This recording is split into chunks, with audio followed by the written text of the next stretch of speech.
สงสัยทำไมเธอปล่อยให้ฉันรอหมดแล้วโอกาสจะให้เธอต่อ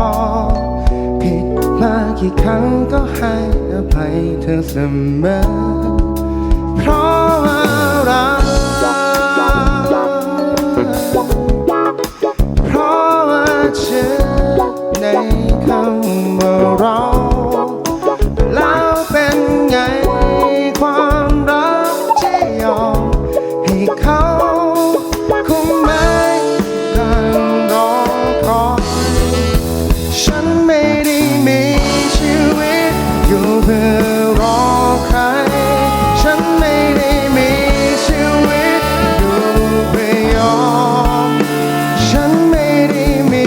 ชีวิตอยู่เพื่อรอใครพอเสียทีกับชีวิตที่ต้องมีเธอต่อไป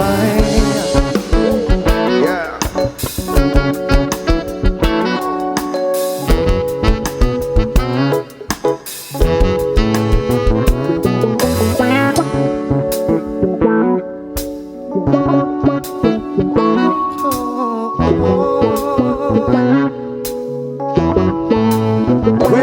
ลาที่ผมต้องการคุณไม่รู้ว่าคุณไปอยู่ไหนคุณติดเครื่องแล้วหายตัวอ้าวลืมเอาที่ชาร์จไปก็คุณก็รู้กับคนนั้นผมใจอ่อนคุณจะพูดจะทำอะไรผมก็ยอมตลอดในใจสงสัยทำไมคุณยืมเวลาเล่นโทรศัพท์ทุกครั้งที่อ้างว่ามีธุระและขอให้ผมรีบกลับทุกครั้งที่หายไปเลยปล่อยให้ผมต้องเหงาวันนี้ได้รู้แล้วว่าคุณไปอยู่กับเขาจะขอเธอครั้งนี้มันเป็นครั้งสุดท้ายปล่อยผมไปเธอที่รักแต่ผมไม่มีความหมายผมได้งงพอแล้วการรับคนอย่างคุณที่ผ่านมาได้ผ่านไปไม่มีแต่ข้างบนคุณโอ้โอ้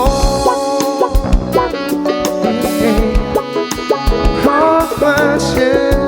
ในคำว่าเราแล้วเป็นไงความรักที่ยอมให้เขาคุ้มไหมการรอคอยฉันไม่ได้มีชีวิตอยู่เพื่อรอใครฉันไม่ได้มีชีวิตอยู่เพื่อยอมฉันไม่ได้มีชีวิตอยู่เพื่อรอใครพอสิ้นทีกับชีวิตที่ต้องมีเธอต่อไป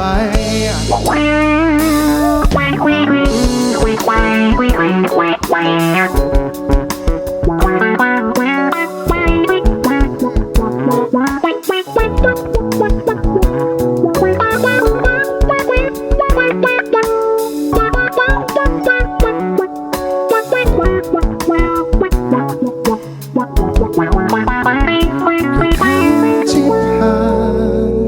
เมื่อเธอนำมาไม่เคยต้องขอฉันพร้อมประคองเธอเสมอแต่ฉัน